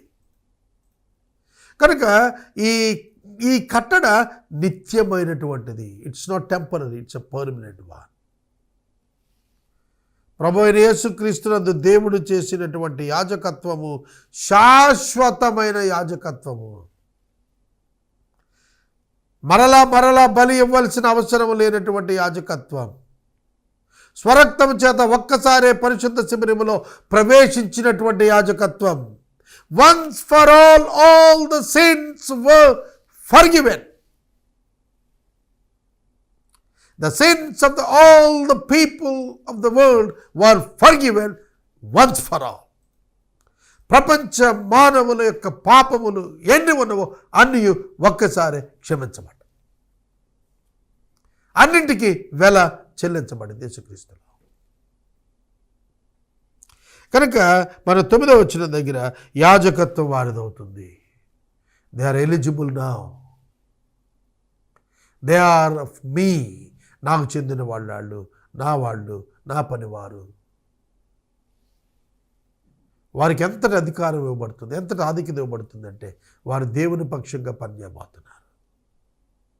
They are going to start operation on behalf of God and before God. దేవుని ఎదుట దేవుని కొరకు వారు పని చేయబోతున్నడానికి ఆథరైజ్ చేయబడుతున్నారు. యేసుక్రీస్తు ప్రభువారిని పరిచయులు అడిగారు, ఏ అధికారంతో ఈ పనులన్నీ చేస్తున్నా అన్నాడు. Who has authorised you? God has authorised me. దేవుడు నాకు ఈ అధికారం ఇచ్చాడు అని వాళ్ళు చెప్పటానికి ఈ అధికారం వారికి తరతరాలకు ఆ కుటుంబానికి దేవుడు ఏర్పాటు చేస్తున్నాడు. మోషే గొప్ప నాయకుడిగా మనకు కనపడిన ఆ గొప్ప నాయకుడి కంటే అతిపెద్ద జాబ్, గొప్ప పని చేసిన వాడు అహరోను వారి ప్రత్యక్ష గుడారంలో అతని జీవితకాలం అంతా కూడా దేవునికి మనుషులకు మధ్య అనుసంధానకర్తగా నిలబడిపోయాడు. High priest job is a great job. యేసుక్రీస్తు ప్రభువులో ఈ ఇద్దరు అన్నదమ్ములు ఉన్నారు. విమోచకుడు ఆయనే, మరియు పవిత్రపరిచిన వాడు కూడా ఆయనే. కనుక యేసుక్రీస్తు సంపూర్ణుడిగా కనబడుతున్నాడు. 9వ వచనం దగ్గర మనం చూస్తున్నప్పుడు, నిత్యమైన కట్టడను బట్టి యాజకత్వం వారిదగును, అహరోనును అతని కుమారులను అలాగున. That is the way, that is the pattern. అది పద్ధతి, అది విధానం. అలాగున ప్రతిష్ఠించాలి. God's guidelines for consecration. దేవుని యొక్క గైడ్ లైన్స్ ఇస్తున్నాడు ఇక్కడ. అహరోను కుమారులు ప్రధాన యాజకులుగా ఎలా సిద్ధపడాలి, ఎలా అవ్వాలనేది చెబుతున్నాడు. ఎంతటి ఆశ్చర్యం అండి. ఇక 10వ నుంచి 14 వచ్చిన వరకు వీరి నిమిత్తం పాప పరిహారార్థ బలి చేయమన్నాడు. గుర్తుపెట్టుకోండి, దేవుని యొక్క మందిరములోనికి ఇంకా వాళ్ళు ప్రవేశించటం జరగల. They are prepared. అప్పుడు ఏం జరగాలంటే, వాళ్ళు సిద్ధపడినా వాళ్ళు రావాలి అంటే లోపలికి వారి పాపం పరిహరించబడాలి. కాబట్టి సిన్ ఆఫరింగ్, పాప పరిహారార్థ బలి 10 నుంచి 14 వచనాలు.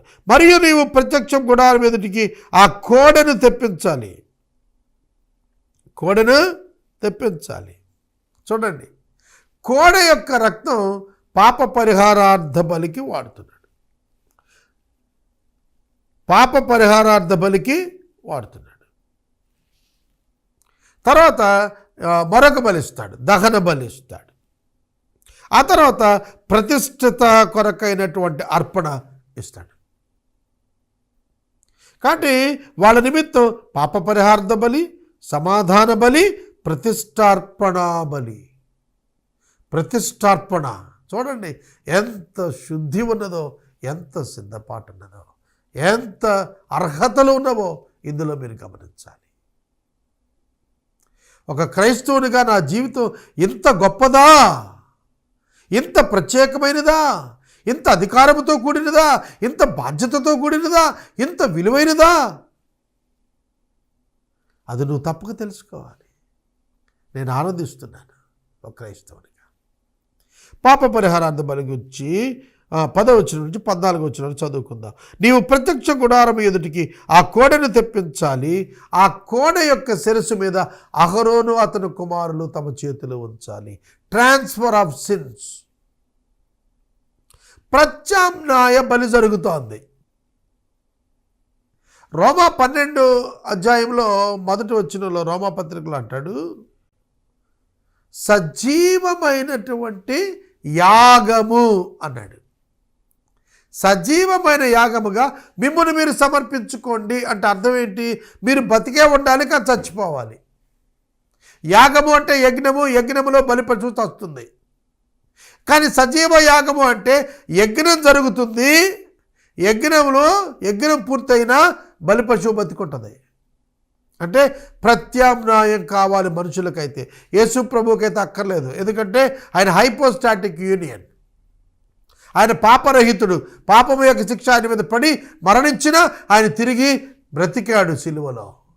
సిలువపై, ఈ మతం చాలా జాగ్రత్తగా వినాలి, యేసు సిలువపై మృతి నొంది తిరిగి లేచాడు సిలువపైనే.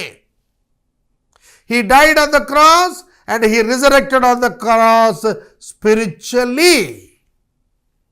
ఆత్మలో చనిపోయాడు, ఆత్మీయంగా చనిపోయాడు. He separated from God, that is death, and he restored the relationship with God, that is the spiritual resurrection. ఆయన తిరిగి దేవునితో ఆయన అనుసంధానమయ్యాడు తన పునరుద్ధానం చేత. అర్థమవుతుందా? కాబట్టి యేసుక్రీస్తు ప్రభువు మనకు సంపూర్ణమైనటువంటి ప్రత్యామ్నాయం. ఈ పశువు తల మీద చేతులుంచుతున్నారు. చేతులుంచినప్పుడు వారి పాపములు ఆ పశువు మీదకు వెళుతున్నాయి, ట్రాన్స్ఫర్ అవుతున్నాయి, బదిలీ అవుతున్నాయి. ఇప్పుడు వారి పక్షంగా ఆ పశువు నిలబడిందన్నమాట. ఫర్ దేర్ సిన్స్, వారి పాపాల కొరకు ఆ పశువు రక్తం చిందించబోతుంది. అంటే వీరు పాపరహితులగునట్లు రక్తం చిందించాలి. పాపరహితులు కారు. పాత నిబంధనలో పాపము కప్పబడుతుంది, పాపము తీయబడదు. పాత నిబంధనలో పశువుల బలి రక్తము చేత పాపము కప్పబడినది, అనగా గాడ్ యాక్సెప్టెడ్ దెమ్.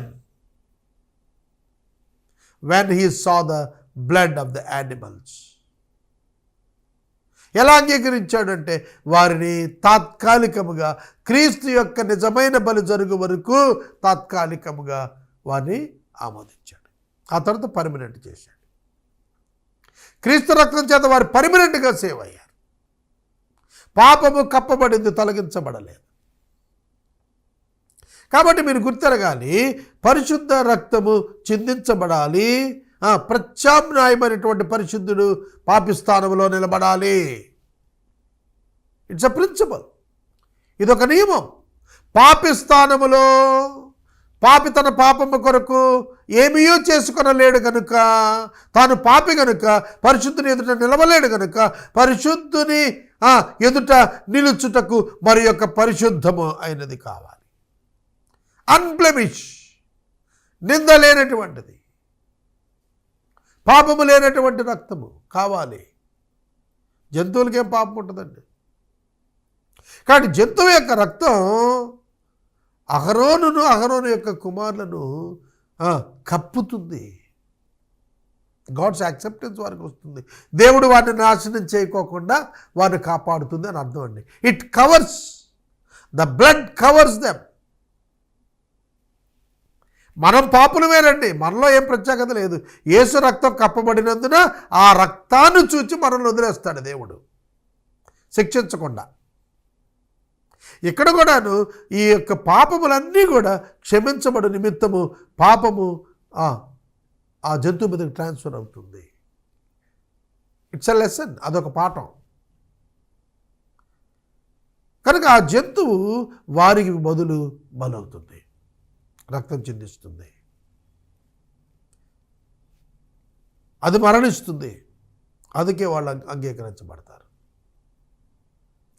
వారి బదులు మరణిస్తుంది అది, కానీ వారి పక్షంగా మరణిస్తుంది అది. కాబట్టి వాళ్ళు ఆ కోడెను వధిస్తారు. అక్కడ ప్రత్యక్షం గుడారపు ద్వారం దగ్గర బయట దాన్ని వధిస్తారు. వధించినప్పుడు ఆ ద్వారం దగ్గరే వధిస్తారు. వధించినప్పుడు ఆ రక్తము వారిని శుద్ధి చేస్తుంది. వారిని శుద్ధులుగా ఎంచడానికి దేవుడు ఆ రక్తాన్ని వినియోగిస్తున్నాడు. ఆ రక్తాన్ని ఏం చేయాలట? ప్రత్యక్ష గుడారం యొక్క ద్వారం యొద్ద యెహోవా సన్నిధిన కోడె వధించిన తర్వాత ఆ కోడె రక్తం కొంచెం తీసుకొని నీ వేలుతో బలిపీఠపు కొమ్ముల మీద చమరాలి. బలిపీఠపు కొమ్ముల దగ్గర చమరాలి. బలిపీఠం సత్సౌకముగా చేయబడుతుంది తుమ్మకర్ర చేత, అది ఇత్తడి చేత పొదగబడుతుంది. దానికి 4 దిక్కులో కూడా సమానమైనటువంటి కొమ్ములు ఉంటాయి. అది ఏకాండంగా చేయబడుతుంది. ఆ కొమ్ముల మీద చమరాలి. ఆ కొమ్ముల మీద చమరాలి. కనుక ఆ రక్తం ప్రోక్షించబడింది వారి మీద అని అర్థం. వారి కొరకు ప్రోక్షించబడిన రక్తం అని అర్థం. రక్తశేషమంతా బలిపీఠం అడుగున పోయాలి. బలిపీఠంకి క్రింద ఒక జల్లెడ పెడతారు. ఆ యాష్ కింద పడతారు. అది కూడా ఇత్తడితో చేస్తారు దాన్ని. ఆ కింద పోయాలి, బలిపీఠం కింద పోయాలి. బలి అర్పణ చేయబడినటువంటిది దహించబడుతున్నప్పుడు పాపక్షమాపణ కొరకైనటువంటి, అంటే అది భస్మం అయిపోతుంది. ఇక ఆ జీవి రక్తం తీసివేయబడింది, ప్రాణం పోయింది, ఆ శరీరం కూడా దహించబడుతుంది. ఆంత్రములో క్రొమ్ము అంతటినీ కూడా తీసి 2 మూత్ర గ్రంథులు వాటి మీద క్రొమ్మును తీసి బలిపీఠం మీద దహించాలి. క్రొమ్ము రిచ్నెస్, దాన్ని దహించబడుతున్నాడు. ఆ కోడె మాంసం, దాని చర్మము, దాని పేడ, పాలెం వెలుపట అగ్నితో కాల్చాలి. ఆ కోడె మాంసమును అగ్నితో కాల్చాలి. You should not eat that. యాజకులు పాప పరిహారార్థ బలి పశువు యొక్క మాంసాన్ని తినకూడదు. దహన బలి, సమాధాన బలి యొక్క మాంసం తినచ్చు, కానీ పాప పరిహారార్థ బలి యొక్క దాన్ని తినకూడదు. యేసుక్రీస్తు ప్రభువారు గవిని వెలుపట శ్రమ పొందారండి. ఆశ గవిని వెలుపట శ్రమ పొందారు. కనుక ఇక్కడ కూడాను మనకు కనిపిస్తుంది, గవిని వెలుపట ఈ యొక్క జంతువు శ్రమను అనుభవిస్తుంది. ఇక 15-18 వరకు సమాధాన బలిని గురించి వ్రాశాడు. నిర్గమకాండము గ్రంథము 29వ అధ్యాయంలో మనకు యాజకుడైన అహరోను అతని యొక్క కుమారులు ప్రతిష్ఠ చేయబడేటువంటి విధానం కనిపిస్తుంది. దానిలో ప్రధానంగా వారికి దేవుని యొక్క ప్రత్యక్ష గుడారం ఎదుటకు వారిని తీసుకొని వచ్చేటప్పుడు కోడెను, 2 పొట్టేళ్లను మరియు పొంగని రొట్టెను, పొంగని నూనెతో కలిసిన భక్ష్యాలను, పలచని నూనె పోసిన అప్పడములను తీసుకుని రమ్మన్నాడు. వారికి స్నానం చేయించిన తర్వాత, వారికి ప్రతిష్ఠిత వస్త్రాలు తొడిగించిన తర్వాత కోడెను పాప పరిహారార్థ బలిగా ఇమ్మన్నాడు. 10వ వచనం నుండి 14వ వచనం వరకు ఈ కోడెను పాప పరిహారార్థ బలి, వారి పాపము నిమిత్తం క్షమాపణ చేయటానికి ఆ బలి ఇమ్మన్నాడు. మీరు గమనించాలి, దేవుని సేవ చేయటానికి దేవుని చేత ఏర్పరచబడినటువంటి వారు పాప క్షమాపణ పొందిన వారై ఉండాలి, మరియు దేవునితో సమాధాన పడిన వారై ఉండాలి. అందుకు సమాధాన బలి. దేవుని కొరకు ప్రతిష్ఠ చేయబడిన వారుగా ఉండాలి. అందుకు ప్రతిష్ఠ సంబంధితమైనటువంటి ప్రత్యేకమైనటువంటి బలి. గమనించండి, అప్పుడే వాళ్ళు సేవ చేయటానికి అర్హులవుతారు. పాప పరిహారార్థ బలి వరకు మనం చూచాం. ఇక 15వ వచనం నుండి 18వ వచనము వరకు మనం చూస్తే ఇది దహన బలిగా చెప్పబడినప్పటికీ దేవునికి సేవకునికి మధ్య సమాధానం అనుగ్రహించబడాలని మనం చూస్తాం. It's for God's sake they have to give an offering. దేవుని కొరకు ఈ బలి ఇవ్వాలి. ఎందుకంటే ఆయన వీరిని అంగీకరించాలంటే కేవలం పాపక్షమాపణే కాదు, సమాధానపరచుకోవాలి. దాని నిమిత్తం 2 పొట్టేళ్లలో ఒక దానిని తీసుకోవాలి. 15వ వచనం నుండి చూద్దాం. నీవు ఆ పొట్టేళ్లలో ఒక దానిని తీసుకోవాలి. అహరోను అతని కుమారులు ఆ పొట్టేలు మీద చేతులు, తల మీద చేతులు ఉంచాలి. నీవు ఆ పొట్టేలును వధించి దాని రక్తం బలిపీఠం చుట్టూ ప్రోక్షించాలి.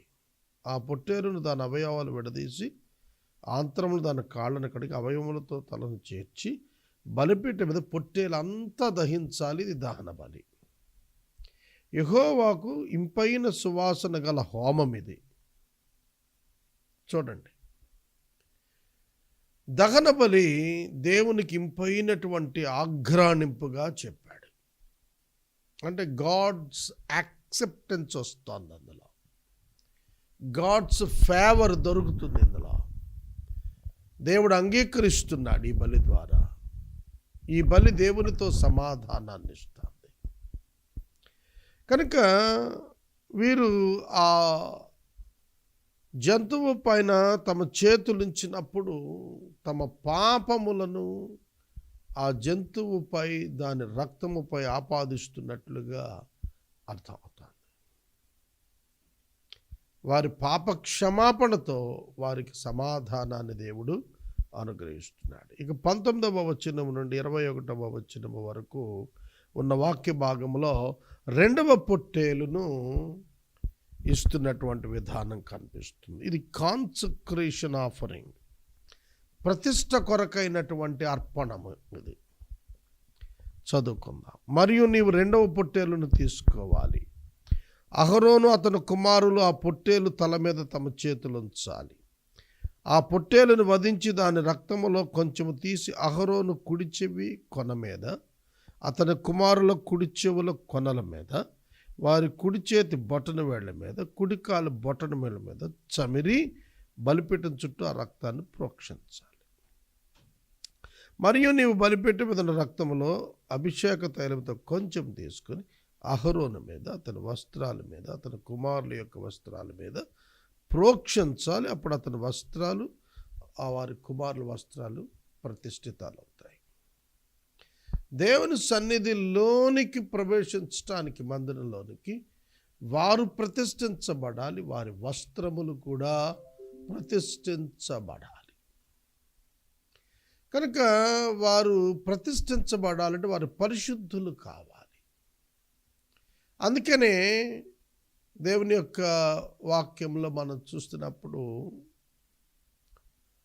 వారి యొక్క కుడి చెవి కొనలలో ఆ రక్తము యొక్క డ్రాప్స్ ఆఫ్ బ్లడ్ చెమరుస్తున్నారు. కుడి కాలు బొటన వేలు, కుడి చేయి బొటన వేలు, వారి యొక్క చేతి పనులు, కాలి నడక, వారి వినికిడి సమస్తం పరిశుద్ధపరచబడటానికి, రక్త ప్రోక్షణం చేత శుద్ధి చేయబడటానికి ఇక్కడ శ్రద్ధ తీసుకొనబడినట్లుగా మనకు కనిపిస్తుంది. వారు పరిశుద్ధపరచబడిన తరువాత, ప్రతిష్ఠించబడిన తరువాతే దేవుని మందిరంలోనికి వాళ్ళు రావాలని దేవుని యొక్క వాక్యము జ్ఞాపకం చేస్తోంది. ఇక 22వ వచనము మొదలు 28వ వచనము వరకు కూడాను వారు చేయవలసినటువంటి ప్రత్యేకమైనటువంటి అర్పణలు, వారు అంగీకరించబడుటకు వారు ధరించిన వస్త్రము కొరకు ప్రత్యేక అర్పణలు, మరియు అది ప్రతిష్ఠితమైన పొట్టేలు కాబట్టి దాని క్రొవ్వును, క్రొవ్విన తోకను, ఆంత్రముల కప్పును, క్రొవ్వును, కాలేజమును, వపను, 2 మూత్రగిందులను, వాటి మీద క్రొవ్వును, కుడి జబ్బను, ఒక గుండ్రని రొట్టెను, నూనెతో వండిన భక్ష్యములు, యెహోవా ఎదుట పొంగిన వాటిలో పలుచిన ఒక అప్పడమును నీవు తీసుకొని అహరోను చేతులలోను అతని కుమారుల చేతులను వాటిని ఉంచి అల్లాడింపబడు నైవేద్యంగా వాటిని నీవు యెహోవా సన్నిధిలో వాటిని అల్లాడించాలి, అర్పించాలి. ఇది నైవేద్యం. ఈ నైవేద్యంలో ఇందులో రక్త ప్రోక్షణ ఉండదు, ఆహార పదార్థాలే సమర్పిస్తారు ఇందులో. అది కూడా రొట్టెను నూనెతో వండిన భక్ష్యం, పొంగని వాటిలో పలుచన ఒక అప్పటము తీసుకొని దానిని వారి చేతులలో ఉంచి దాన్ని అల్లాడింపాలి. కనుక అది దేవునికి సమర్పిస్తున్నామనే భావనతో వారు చేయాలి. తర్వాత 25వ వచనం, తరువాత నీవు వారి చేతులను వాటిని తీసుకుని యెహోవా సన్నిధి నింపైన సువాసన కలిగేటట్లు దహన బలిపీఠం మీద ఆ ఆహార పదార్థాన్ని దహనం చేయాలి, భస్మం చేయాలి. మరియు అహరోనుకు ప్రతిష్ఠితమైనటువంటి ఆ పొట్టేలు నుండి బోరను తీసి అల్లాడింపబడు అర్పణము, యెహోవా సన్నిధికి దాన్ని అల్లాడించాలి. అది నీ వంతు అవుతుంది. మోషే దాన్ని ఆఫరింగ్ ఇచ్చాడు కనుక మోషేది అవుతుంది. ఇకపై ప్రధాన యాజకుడు దాన్ని ఇచ్చినప్పుడు అది ప్రధాన యాజకునిది అవుతుంది. ప్రతిష్ఠితమైన ఆ పొట్టేలులో అనగా అహరోనుది, అతని కుమారులది, దానిలో అల్లాడింపబడిన బోర ప్రతిష్ఠితమైన జబ్బను ప్రతిష్ఠించాలి. అది ప్రతిష్టార్పణ గనుక నిత్యమైన కట్టడ చొప్పున అది ఇజ్రాయేలీయుల నుండి అహరోనుది, అతని కుమారులది అయిపోతుంది. ఆ అర్పణ కార్యక్రమం జరిగించినటువంటి యాజకులకు ఆ కుడి జబ్బ వారి కొరకే ప్రత్యేకంగా ఇవ్వబడుతుంది. అది ఇజ్రాయేలీయులు అర్పించు సమాధాన బలులలో నుండి తాము చేసిన ప్రతిష్టార్పణ, అనగా వారు యెహోవాకు చేసిన ప్రతిష్టార్పణగా ఉంటుంది. మరియు అహరోను ప్రతిష్ఠితమైన వస్త్రాలను, అతని తర్వాత అతని కుమారులవి అవుతాయి. వారు అభిషేకం పొందుటకు ప్రతిష్ఠించబడుటకు వాటిని ధరించుకోవాలి. అభిషేకం పొందాలి అన్నా, ప్రతిష్ఠించబడాలి అన్నా వారి వస్త్రం మార్చబడుతున్నట్లుగా కనిపిస్తుంది ఇక్కడ. వారి వస్త్రం వారి జీవిత క్రియలను జ్ఞాపకం చేస్తుంది. కనుక ఒక వ్యక్తి యొక్క జీవితం మార్పు చెందకుండా, క్రియలు మార్పు చెందకుండా, పరిశుద్ధపరచబడకుండా, ప్రతిష్ఠ చేయబడకుండా ఆ వ్యక్తి దేవుని సేవకు పనికిరాడని ఇక్కడ అర్థం. అతని కుమారులలో ఎవడు అతనికి ప్రతిగా యాజకుడు అవుతాడో అతడు పరిశుద్ధ స్థలంలో సేవ చేయటానికి ప్రత్యక్ష గుడారంలోనికి వెళ్ళేటప్పుడు 7 దినములు ఆ వస్త్రాలు వేసుకోవాలి. ఇది దేవుని కట్టడ. కనుక దేవాలయములో, మందిరములోనికి వెళ్ళి ఆరాధన కొరకు ఉపక్రమిస్తున్నప్పుడు ప్రతిష్ఠిత వస్త్రం లేకుండా వెళ్ళకూడదు. ఇది ఆధ్యాత్మికంగా ఆలోచిస్తే రక్షించబడాలి, దేవునితో సమాధానం కలిగి ఉండాలి, దేవునికి ఇంపైనటువంటి జీవితం కలిగి ఉండాలి, దేవునికి సమర్పించుకున్న అనుభవాన్ని కలిగి ఉండాలి, మంచి ప్రవర్తన, నిందారహితమైన ప్రవర్తన, పరిశుద్ధ జీవితం కలిగి ఉండాలి. అలాంటి వారే దేవుని సేవలో పనికొస్తారు. కనుక దేవుని సేవ సాధారణమైనది కాదు. కేవలం 4 వాక్యపు మాటలు వచించితే సేవకుడు అయిపోడు. జీవితం రూపాంతరం చెందిన అనుభవానికి రాకపోతే ఒకడు సేవకుడు కాలేడు. ఇక మనకి 29వ వచనము మొదలుకొని కొన్ని ప్రత్యేకమైనటువంటి మందిరపు రైట్స్, కొన్ని విధులను గురించి చెబుతూ వచ్చాడు. 31వ వచనం నుండి మనం 37వ వచనము వరకు ఉన్న వాక్య భాగంలో ఈ కొన్ని కాన్సక్రేషన్ రైట్స్ మనం చూస్తాము. మరియు నీవు ప్రతిష్ఠితమైన పొట్టేలును తీసుకొని పరిశుద్ధ స్థలంలో దాని మాంసాన్ని వండాలి.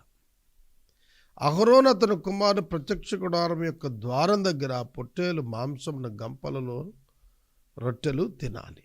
వారి ప్రతిష్ఠ చేయుటకు, వారి పరిశుద్ధపరచుటకు వేటి వలన ప్రాయశ్చిత్తం చేయబడిందో వాటిని వారు తినాలి.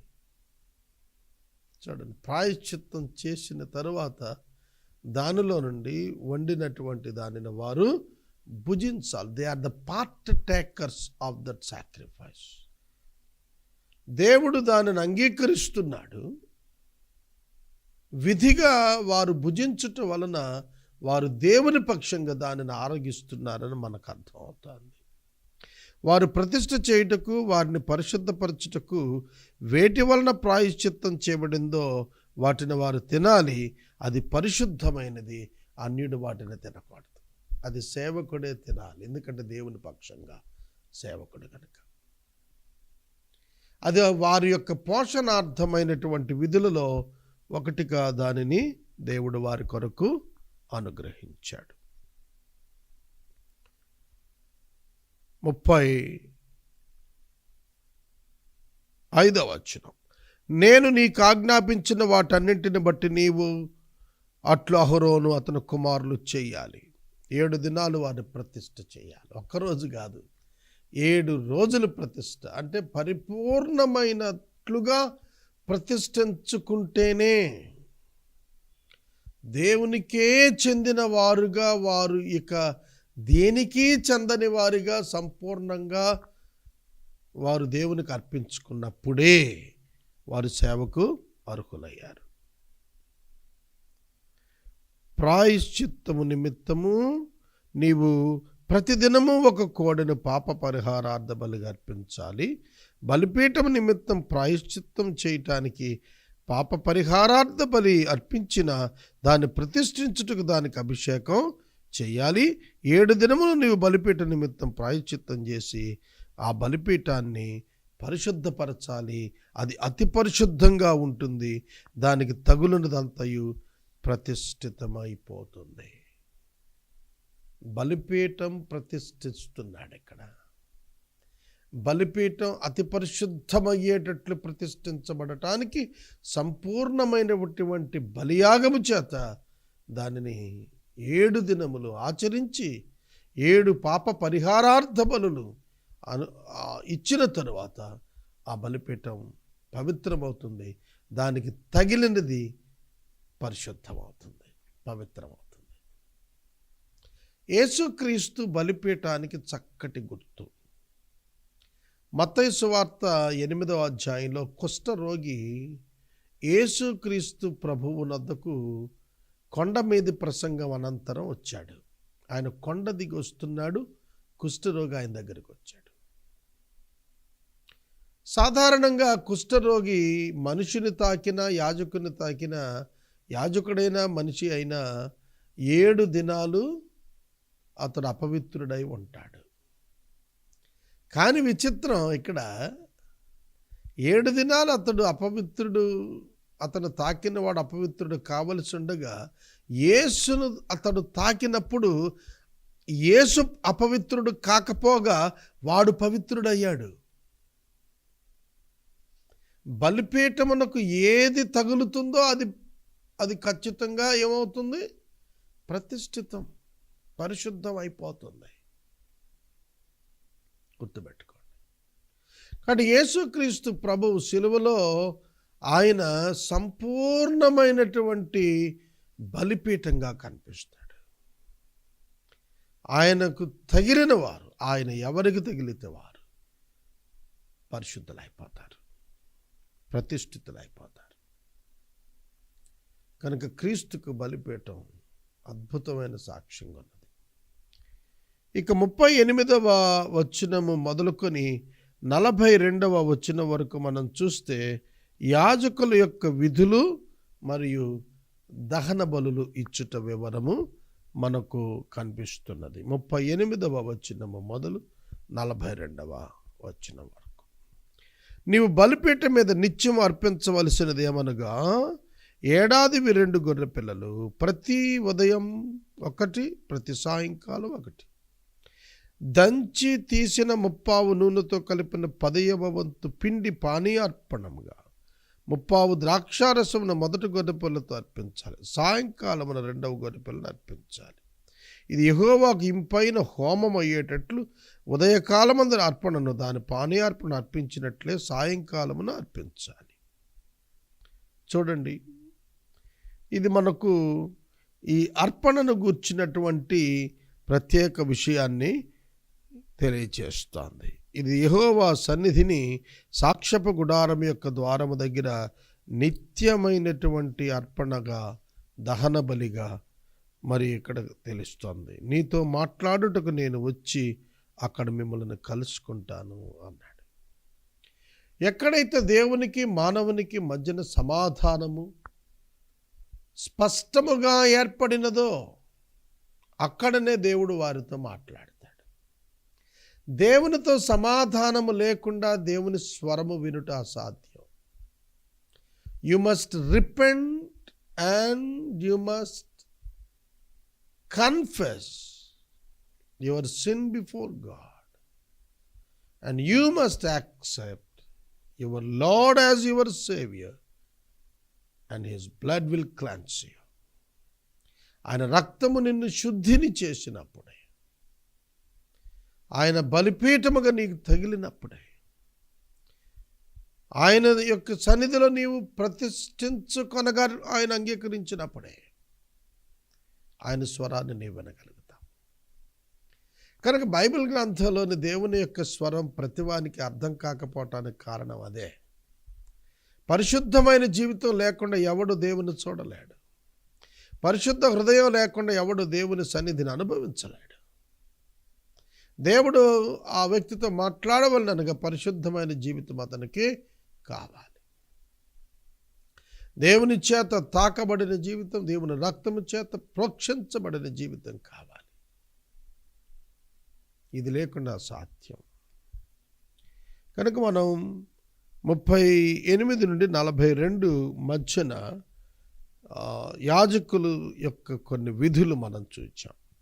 ఇక 42వ వచనము లో మనము 43వ వచనము మొదలు 46వ వచనంలో promise of God's glory and presence, దేవుని యొక్క అద్భుతమైన మహిమ ప్రదర్శన వారికి వాగ్దానంగా ఎట్లా ఇవ్వబడిందో చూస్తాము, చదువుదాము. ఇది యెహోవా సన్నిధిని సాక్ష్యపు గుడారం యొక్క ద్వారమున తరతరాలకు నిత్యంగా అర్పించేటువంటి దహన బలి నేను అక్కడికి వచ్చి కలుసుకుంటాను. 43వ వచనం, అక్కడికి వచ్చి ఇశ్రాయేలీయులను కలుసుకుంటాను, అది నా మహిమ వలన పరిశుద్ధపరచబడుతుంది. జంతు బలుల వలన పరిశుద్ధపరచబడలేదు, దయచేసి గుర్తుపెట్టుకోండి. ఈ బలులు ఇచ్చినందుకు కాదు, దేవుడు మహిమ ఇచ్చినందుకు. With the glory of God it can be cleansed, పరిశుద్ధపరచబడుతుంది. నేను సాక్ష్యపు గుడారమును బలిపీఠాన్ని పరిశుద్ధపరుస్తాను, నాకు యాజకులగినట్లు నేను అహరోను అతని కుమారులను పరిశుద్ధపరుస్తాను. నేను ఇశ్రాయేలీయుల మధ్య నివసించి వారికి దేవుడినై ఉంటాను. నేను వారి మధ్యన నివసించినట్లు ఐగుప్తు దేశంలో నుండి వారు వెలుపలికి రప్పించిన తమ దేవుడైన యెహోవాను నేనే అని వారు తెలుసుకుంటారు. నేను వారి దేవుడైన యెహోవాను. మనం ఈ అధ్యాయం ప్రారంభంలో ప్రతిష్ట గురించి మాట్లాడటం చూచాం. అధ్యాయం చివరికి వచ్చేటప్పటికి God is owning the people. దేవుడు ప్రజలను తన సొత్తుగా మాట్లాడటం ఇందులో మనం చూస్తాము. దేవుడు తన ప్రజలను, పరిశుద్ధపరచబడిన వారిని తన సొత్తుగా మాట్లాడుతున్నాడు. దేవుడు సాక్ష్యపు గుడారం పరిశుద్ధపరుచుకుంటాడు, బలిపీఠాన్ని ఆయన పరిశుద్ధపరుచుకుంటాడు, యాజకులను ఆయనే పరిశుద్ధపరుచుకుంటాడు, ప్రజలను ఆయనే పరిశుద్ధపరుచుకుంటాడు. మతానికి మార్గానికి ఇదే వ్యత్యాసం. This is the direct and straight difference between the religion and the way of God. మతానికి దేవుని మార్గమైన యేసుక్రీస్తుకు వ్యత్యాసం అదే. మతాలు తమ రిచువల్స్ ద్వారా, తమ యొక్క ఆచారాల ద్వారా, తమ యొక్క మత సంబంధమైన క్రియల ద్వారా తమను పరిశుద్ధపరచుకోవాలనుకుంటారు. కానీ బైబిల్ చెబుతుంది అది కాదు. మనిషి తనను తానెన్నటికీ పవిత్రపరచుకొనలేడు. దేవుడే పవిత్రపరచాలి, దేవుడే పరిశుద్ధపరచాలి. గుడారాన్ని పరిశుద్ధపరచాలంటే దేవుడే చెయ్యాలి. బలిపీఠం పరిశుద్ధపరచబడాలంటే దేవుడే చెయ్యాలి. యాజకులు పరిశుద్ధపరచబడాలంటే దేవుడు మాత్రమే చేయగలుగుతాడు. కనుక పరిశుద్ధపరచబడుట అను కార్యక్రమము కేవలము దేవుడు చేసేది మాత్రమే, మనుషుల ఆచారాల వలన సాధ్యమయ్యేది కాదు. మరియు ఇది ఆయనతో సంబంధం వలన జరుగుతుంది. నేనే వారికి దేవుడనై ఉంటాను, వారు నేనే వారిని విమోచించానని వారు తెలుసుకుంటారు. ఎప్పుడైతే నీవు దేవుని తెలుసుకుంటావో, దేవుని యొక్క చిత్తమును గ్రహిస్తావో, దేవుడు నీకు చేసినటువంటి రక్షణ కార్యాన్ని తెలుసుకుంటావో, అప్పుడు ఆయన మాత్రమే నీ దేవుడని, నీ విమోచకుడని నువ్వు అర్థం చేసుకుంటావు. ఇశ్రాయేలు జనాంగం పర్సనల్ ఎక్స్పీరియన్స్లో దేవుణ్ణి తెలుసుకున్నారు. వ్యక్తిగతమైనటువంటి అనుభవంలో వారు దేవుణ్ణి తెలుసుకున్నారు. ఒక మాటలో చెప్పాలి అంటే విమోచించబడుట, పవిత్రపరచబడుట, ప్రతిష్ఠ చేయబడుట, మహిమపరచబడుట. అర్థమవుతుందా? కనుక పాపము నుండి విమోచించబడాలి, అపవాదు నుండి విమోచించబడాలి, శరీరము నుండి విమోచించబడాలి. మనము ప్రభువు యొక్క సన్నిధానములో పవిత్రపరచబడాలి. మన శరీరము, మన ఆత్మ యొక్క కల్మషము నుండి మనము పవిత్రపరచబడాలి. It is happened in the cross of Christ. యేసుక్రీస్తు యొక్క శిలువలో మన యొక్క పవిత్రపరచబడే కార్యక్రమం జరిగింది. Our sins were forgiven, our sinful hearts were cleansed on the cross of Jesus Christ. యేసుక్రీస్తు యొక్క శిలువలో మన పాపములకు ప్రాయశ్చిత్తం కలిగింది. అది శుద్ధి అయిపోయాయి, తుడిచివేయబడ్డాయి మన పాపాలు. గుర్తుపెట్టుకోండి.